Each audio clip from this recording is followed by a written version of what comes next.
Hey everybody, John Skiba here. It's Thursday night. Let's get started. All right, everybody, welcome to Thursday. Thursday, as always, they seem to sneak up on me a bit. But welcome to the Consumer Warrior YouTube channel, where each and every Thursday night we do a live Q&A on debt issues related to bankruptcy, defending debt collection lawsuits. We go over all those kind of topics. This is interactive. If you're on YouTube, you can put the question there in the chat section. I'll put it up here on the screen, and we can talk about it. I am a licensed attorney in the state of Arizona. I help people file for bankruptcy. I defend a lot of lawsuits against junk debt buyers like Midland Funding, Portfolio Recovery, all those kind of people. The main thing I do tell people, my disclaimer at the beginning of every one of these is, while I am a licensed attorney in Arizona, I'm not licensed anywhere else. Can't give you any legal advice. This is just a guy on YouTube talking, and so take it for what it's worth. If you have specific questions, I recommend highly that you contact an attorney in your area. If your area happens to be the state of Arizona, my contact information will be in the notes below. Feel free to reach out. I do free consultations for these types of things. So with all of that being said, again, go ahead and put any questions that you might have in the comment section, and we can talk about it. So as I like to do each week, I start out by looking in the comment section on my channel. Unfortunately, the comments there's a lot of them, and I can't get to every one of them because I have a day job I have to do as well. But there's a couple that stood out to me that I thought would be good to bring up. The first one relates to this. Let me get up above it here. This person said, I received my complaint, the lawsuit today, and the debt is not on my credit report. They got my address right, but misspelled my name. How do I answer this? This is a good question because a lot of people equate a debt being on your credit report as being valid. And if it's not on your credit report, it's not valid. And you may be surprised to know that no creditors are required to report your information to the credit reporting agencies like Experian, TransUnion, Equifax. Those are just private entities that creditors like to submit information to. Kind of gives them kind of a sword and also a carrot, to kind of keep the payments current, but they don't have to report anything. And so it can be that, that a creditor shows up or they don't show up on your credit report, but then they file a lawsuit against you. So you cannot use your credit report as the sole basis of determining of whether a complaint or a claim is valid or not. You've got to look at the underlying substance of it. Also, I've seen this where people will say something like, they got my address right, but they misspelled my name. Typographical problems, spelling problems, or even if they had your address wrong, those are things that they're going to be able to amend during the lawsuit. So you shouldn't use those as your main source of defense. If that's all you've got is that they misspelled your name wrong, you need to watch more of my YouTube channel and find some really legitimate defenses that are going to help you, because they're going to be able to fix that kind of defense and move along with their lawsuit. But I thought that was a good question, some good topics.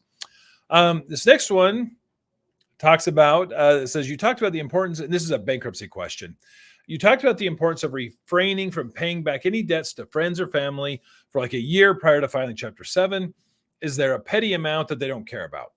So the idea behind this, and we see this particularly in the Chapter 7 bankruptcy, this is what's called a preference.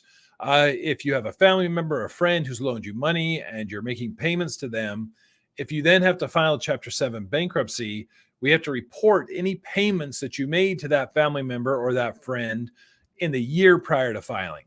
The idea is that you're preferring your family members and your friends over your other creditors. Now, I should say this is even true if you've been paying your other creditors. It's just kind of one of these we call almost like a strict liability thing, where if you made payments to what the court calls insiders, then there's a preference there. And each trustee is different. So the bankruptcy trustee is the one that would make the demand for this. Is there a petty amount? Yeah. If it's $500 over the last year, most trustees, excuse me, in Arizona at least, are not going to pursue that. But if it's something where it's 5,000, yeah, there's going to be a problem there. So if it's a smaller amount, probably not. But if it's a larger amount, then yeah, it's something that they're going to come after. And I get the idea behind it, but a lot of times it's it has some pretty unjust application. So, all right, let's jump into your questions. Al, thanks again for supporting each and every week. I appreciate you. So thank you for supporting the channel here. All right, let's jump into some questions here. Let's see. Charts News says, I'm being sued by my creditor and everything is accurate, but I had a health issue that took me out of work permanently. I'm still 5.5 months from being able to file Chapter 7 again. Let me just double check if there's a follow-up here. So, with what you're dealing with there, I should tell you this. So if you're being sued by a creditor, you filed your answer, that'll buy you some time. And even if they get a judgment against you, let's say you go through, there's no defenses and they're just going to get a judgment against you. And, I've had cases like that for clients where, I do my best to find defenses in the most difficult of circumstances, but sometimes there just isn't. We have an original creditor, they have all their documents, there's no defense. And so then you're really just trying to minimize the total exposure that you have. So what you need to do then in a situation like that is, even if they get a judgment and then you file Chapter 7, you can wipe that judgment out in most cases.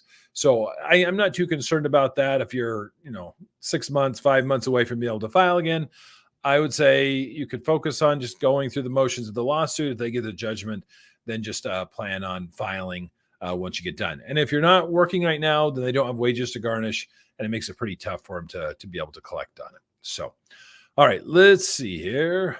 David says, in Arizona, when are judgment liens removed in the bankruptcy process? When the bankruptcy plan is finished or satisfied, or when the payment plan begins sometime during the 3 to 5 year payment period? So David's talking about a Chapter 13 bankruptcy where it's a 3 to 5 year repayment. You pay back a portion of your debts over that time period. And so if there's a judgment lien so let's say a creditor, like in the prior instance, the creditors filed a lawsuit, they get a judgment.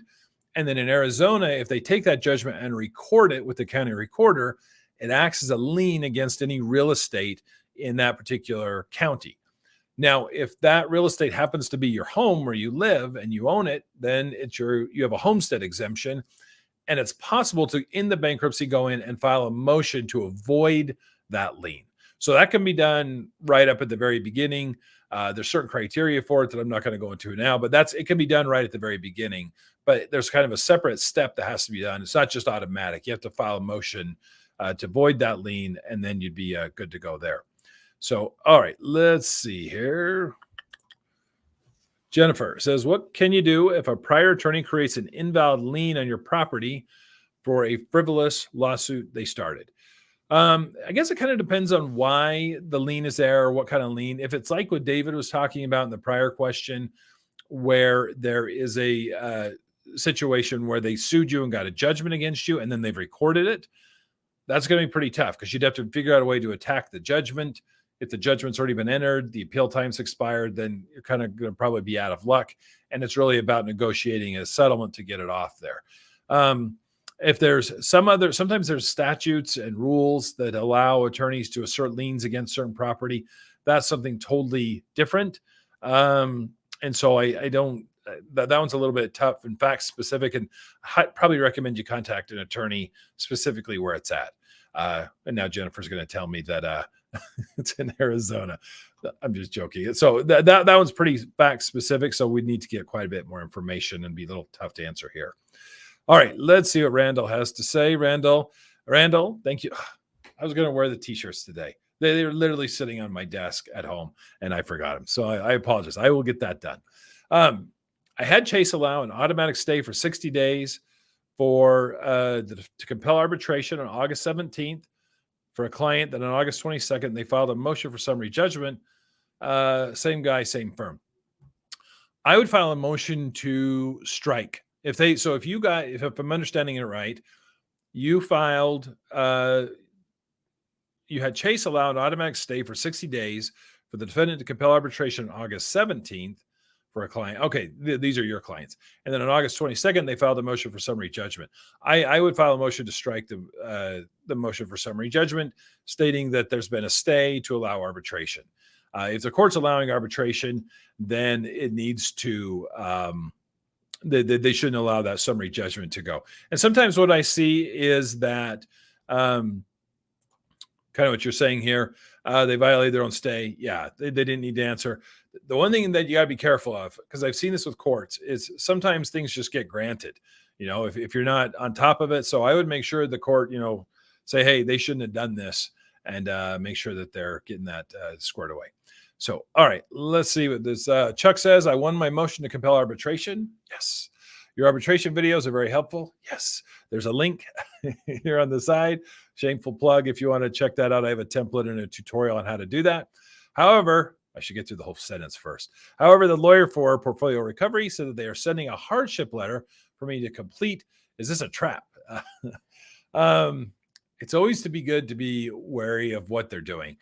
The hardship letter, what that's telling me, so because you won your motion to compel arbitration, again, as I've taught, they don't want to go to arbitration. It's expensive for them. They want to figure out a way to settle this. So sometimes they'll send you a letter, and the attorney is often, when they're asking for hardship information, here's what they're really saying. They're saying, hey, Chuck, help me to be able to sell to my client that they should take way less than what's going on here. And so if you can provide them information of hardship, and you got to be careful here too. At this stage, I wouldn't give them any financial information. Don't give them tax returns, bank statements, pay stubs, nothing, because that can backfire on you where you're just giving them a pathway to assets. But if there's been medical issues, job loss, situations in the family, I think those are good things to share that impact your ability to pay, and you might be able to get a kind of a low settlement on something like this. So I think that's not a bad option to go. All right, let's see here. Jack is asking, thank you for producing the video. Is a person able to negotiate debt when they are paying on time with their creditors? Yeah, I mean, it's always possible, but what you're going to find with most credit card companies in particular, they don't have a lot of interest. These things are, I have a brother-in-law that works for a very large corporation, and we talk about this sometime, how these corporations have these policies, and whether it makes sense or not, that's the policy. And so what you see with credit card companies often is they have these policies that they're not going to do anything with you as far as reducing the balance if you are current, which stinks because, obviously missing a payment damages your credit, but you're going to likely have to be somewhat delinquent because that's an indicator of hardship, the fact that you're not able to pay it, and it opens up other programs. But it never hurts to reach out, because sometimes what they'll do is they'll either give you, they'll cut the interest rates, they'll break up the payments, and they'll do something to try to keep you on track here. So, all right. Ransom asks, I unsuccessfully tried to do an OIC, that's an offering compromise, with the IRS twice, then submitted an installment plan on $106,000 of IRS tax debt. How long should I expect them to make a decision? I don't know. I'm just going to be candid with you. I've done offering compromises. I can tell you, anytime you're working with the IRS, it takes forever to do anything. Maybe if they hire all those new agents, that'll make it better, or will it make it worse? I don't know. So it could take a while, particularly with the installment plan. I know you can actually log into the IRS's website and you can just start making your own payments. But I know that you want to get some time installment plan put together. So I don't do a ton of tax stuff. So I'm going to unfortunately defer on that one to someone who does know what they're doing. So, all right, let's see right here. Charlie asks, how to defend a motion for summary judgment when it's a creditor like Discover. So Discover is one of the few creditors that does not sell their debt.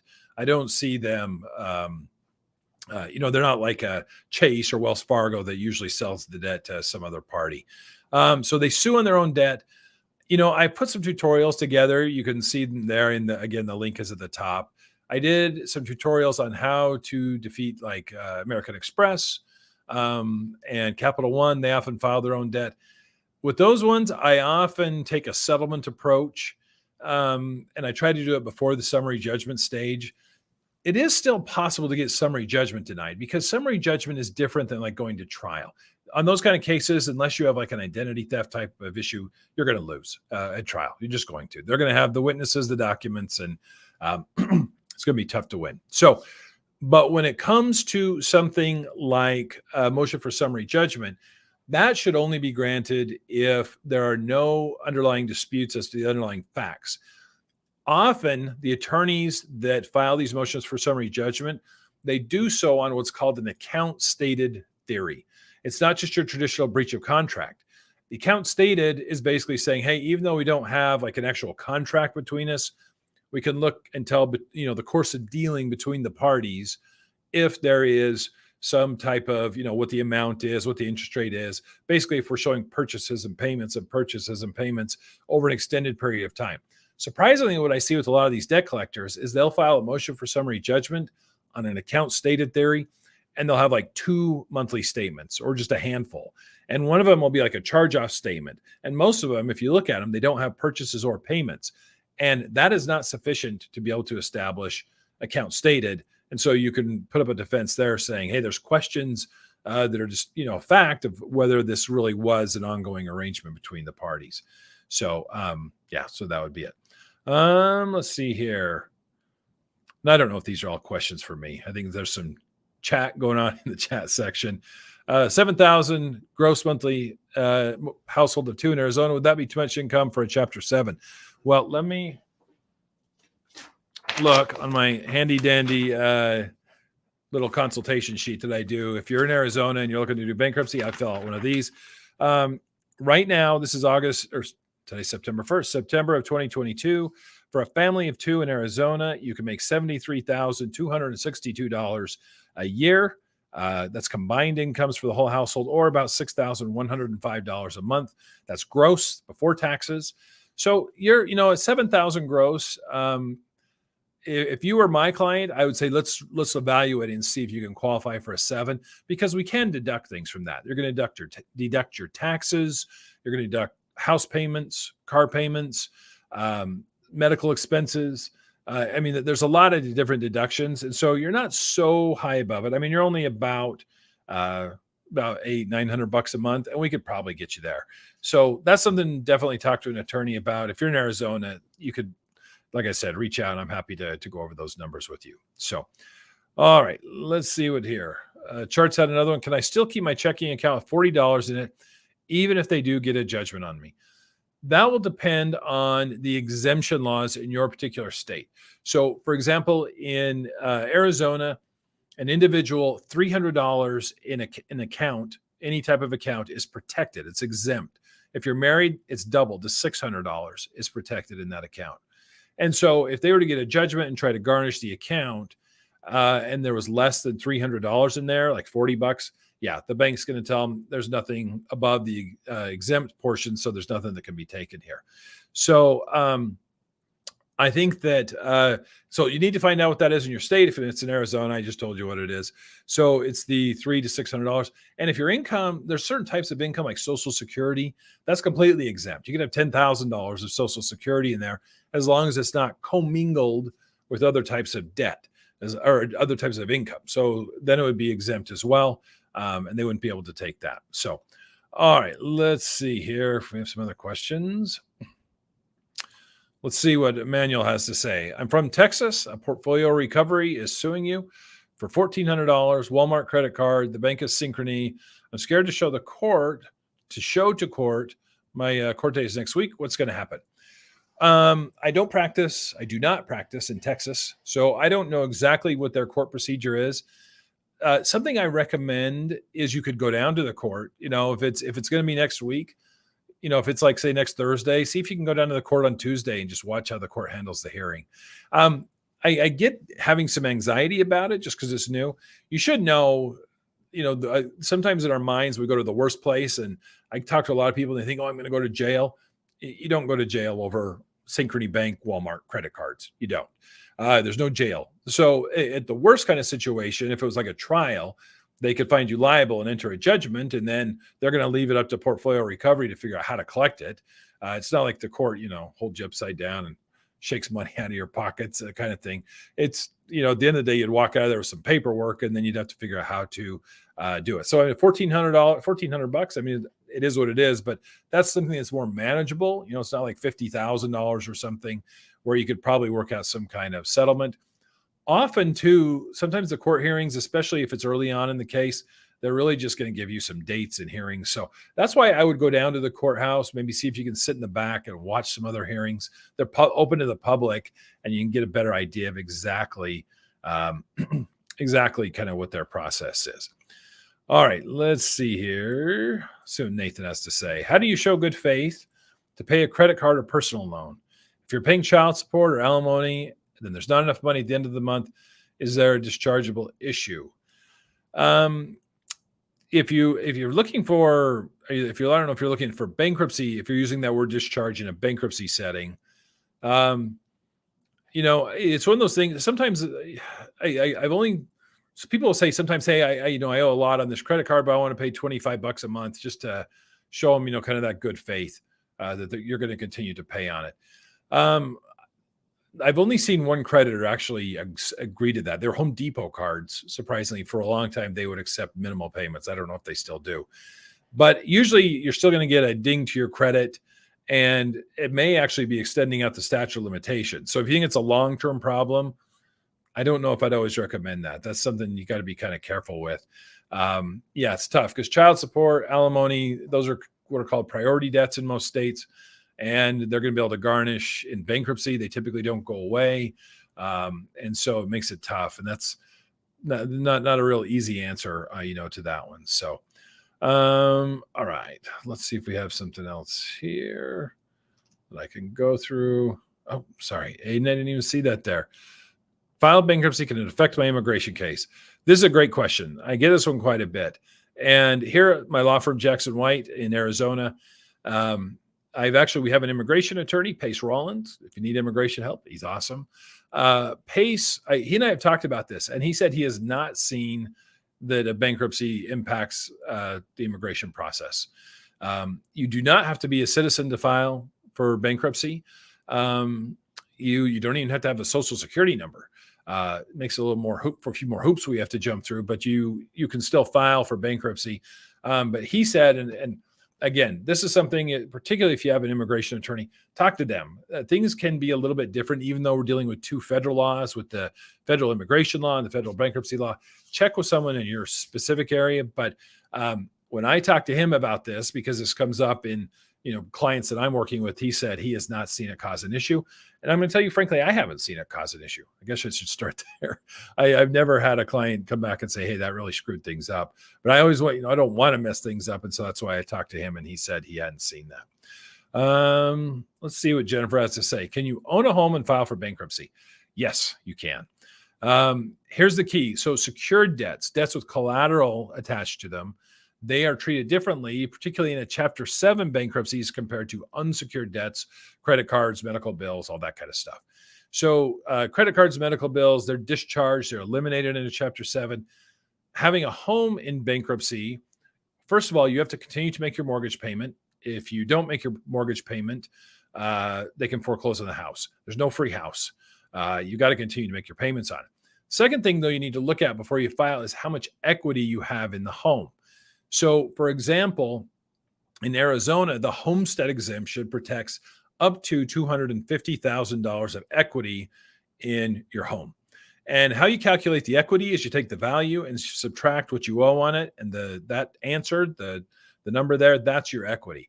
So if you have a home that's worth $300,000 and you owe $100,000, we subtract that, you have $200,000 in equity. And because that's less than the $250,000 homestead exemption, you're fine. But let's say you had a house that's worth $500,000 and you only owe $100,000 on it. So there's $400,000 of equity. Then no, you would not want to file Chapter 7 because the court could sell your house, pay off your mortgage, give you your $250,000 homestead, and then give the rest to your creditor. So you got to be careful there. And that's, again, where a bankruptcy attorney, it's good to talk to them who knows the homestead exemptions in your particular state to be able to apply that for you. You can file a Chapter 13. Chapter 13, you typically don't lose assets. And so sometimes you'll see, see if a client does have more equity than is allowed, we'll look at a Chapter 13 filing instead. It's just a lot longer process. So some people don't like that. All right. I'll talk to Charlie's question. We actually talked about this last week. Can you file a motion to compel private arbitration in a debt collection lawsuit even though there's been a motion for summary judgment that's already been filed. Gets a little tricky. You could file it and see if the court will rule on it. Maybe file a motion to compel private arbitration and ask for an expedited ruling on it.